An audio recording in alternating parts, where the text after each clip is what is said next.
Hey guys, what's up? I'm Erin and welcome back to the channel. As you plan for retirement, one big question people ask is, how much of my income will Social Security replace? And that's a big question. Understanding your retirement needs and the gap that Social Security won't fill is your responsibility. This gap has to be filled by your personal investments or by other income streams to ensure a secure retirement. Many, myself included, like to view Social Security as sort of icing on the cake, building a more conservative plan that doesn't have you relying on Social Security. This would have you building an investment portfolio where you're able to fund 100% of your retirement from your investments alone.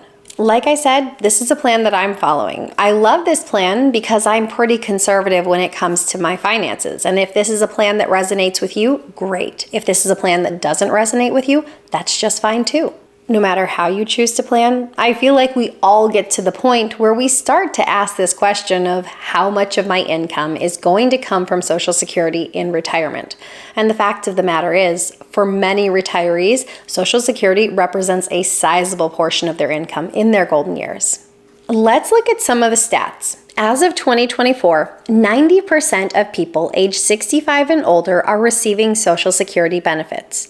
Among those 65 and older, 4 in 10 retirees rely on Social Security for at least 50% of their income. Further, up to 15% rely on Social Security for 90% of their income in retirement. Social Security can be a significant income source, but it was never intended to be the sole income source. In fact, Social Security has another name: old age, survivors, and disability insurance. It's a social insurance program designed to prevent poverty among older adults who may no longer be able to work.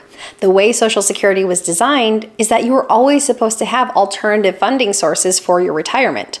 Whether that comes from investment or a pension, Social Security was always looked at as just one piece of the puzzle.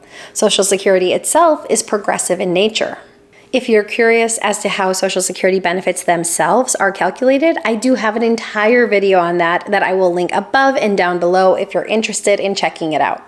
Because it's progressive, lower income earners tend to receive a higher proportion of their income as a replacement than higher income earners. Generally speaking, lower earners often receive around 60 to 70% of their income as a replacement by Social Security, and this provides them a greater, more meaningful safety net. For average income earners, Social Security can be expected to replace about 40 to 50% of their income. And for higher income earners, Social Security has a lower percentage replacement, often around 25 to 30%, since Social Security benefits are capped and don't fully scale with higher incomes. When discussing lower, average, and higher incomes, a natural question might be, what might those incomes look like? When we're discussing how Social Security benefits are calculated, it might look something like this. Lower income earners might be those making around $30,000 or less. Average income earners might be those making between $30,000 and $75,000 a year. And higher income earners might be those earning beyond $75,000 a year. So let's use these income reference points and calculate what Social Security might look like. Before we dive in, please keep in mind that yes, incomes are often dynamic throughout the course of an entire working career. You're likely to have years where you had higher incomes and years where you had a lower income. These examples are simplified using one income throughout the course of an entire career. This makes it simple for example purposes.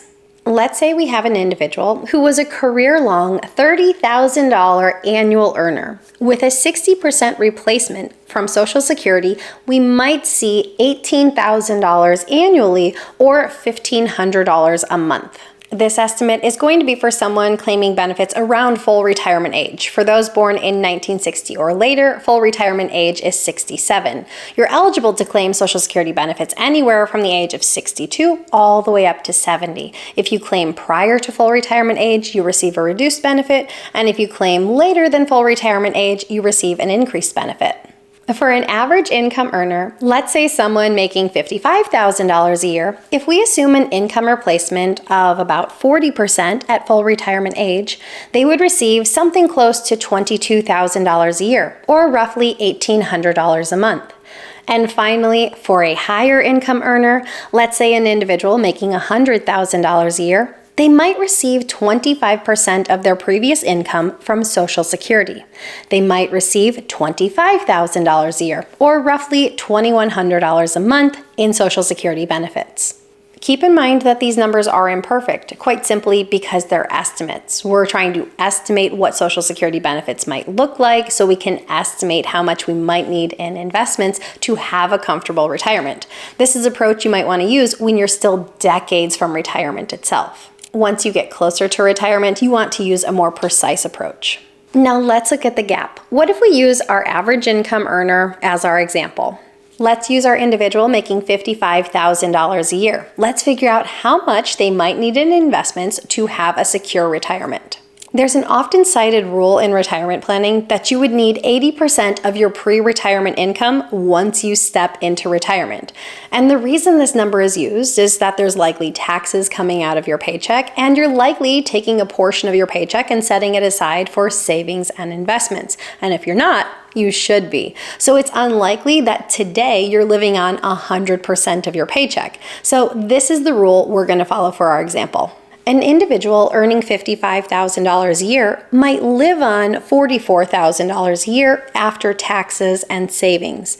And assuming this individual will get $22,000 from Social Security, a 40% income replacement, that means they have a $22,000 gap to fill. And to figure out just how much of a nest egg they might need to support that, let's reverse engineer the 4% rule. We simply take the income needed, $22,000, and divide by 4%. That gives us $550,000. So if our individual retires with $550,000 in investments, they should be able to withdraw 4% on an annual basis and adjust up annually for inflation, giving them an income of $22,000 a year from their investments. Combined with their income from Social Security of $22,000, this would give them a retirement income of $44,000 a year.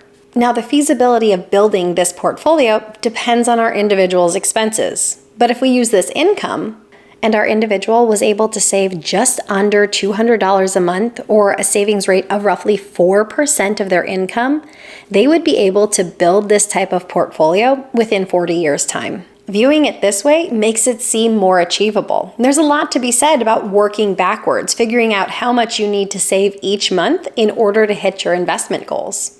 Knowing exactly what target investment goal you're aiming to have to cover your expenses in retirement, I think that's far more meaningful than aiming for some arbitrary number in investments. It's better to have personalized information for yourself.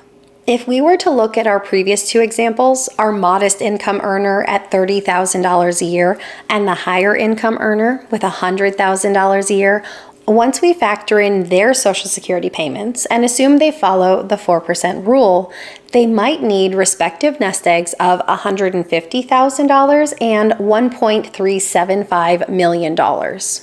Again, keep in mind that none of these numbers are perfect. They're all estimates. But I think seeing the difference in nest egg needed really highlights the importance of focusing on your pre-retirement income, your needs, and your lifestyle.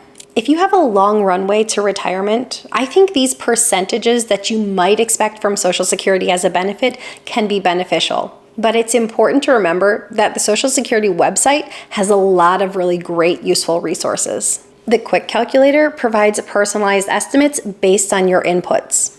And if you're willing to create an account with SSA.gov, and I absolutely think you should, you can get an actual estimate based on your history of earnings. The key points to remember here are that Social Security is a progressive formula. It provides a higher percentage benefit to lower income earners. Also, there is a cap on taxable income. Incomes beyond $160,200 do not pay Social Security taxes, nor do they increase Social Security benefits if you earn beyond this point. And benefits are indexed to earnings. While lower income earners receive a higher percentage replacement, it is still the higher income earners who receive more in terms of absolute dollars. When you're planning your retirement income, do you look at Social Security as a contributing income source, or do you plan as if Social Security isn't going to be there and that it's icing on the cake? Share your thoughts in a comment down below. I post new videos every single week. If you got anything at all out of this one, please give it a like. If you're new here, please consider subscribing, or if you know of someone who might get something out of this type of content, please consider sharing. I'll see you soon. Bye. There was a pause and we're not gonna use it. Okay, let's go again. Oh, Progressive. I need to crowdsource. Like, who's the best car insurance company out there, guys? Progressive? Are they good? Or do you have a better one? My computer screen is on the fritz. I bought a new one. I just haven't taken it out of the box yet. It's warming up. I don't wanna disturb it.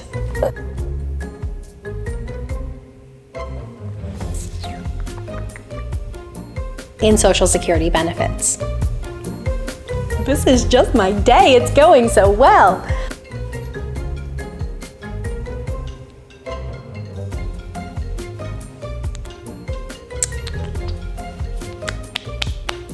That can't be important. It's probably Daniel. I will call you back. Daniel, if it's you, I will call you back. I love you. Just filming. Still love you though. They might need to support. My hairs fell on my arm and distracted me.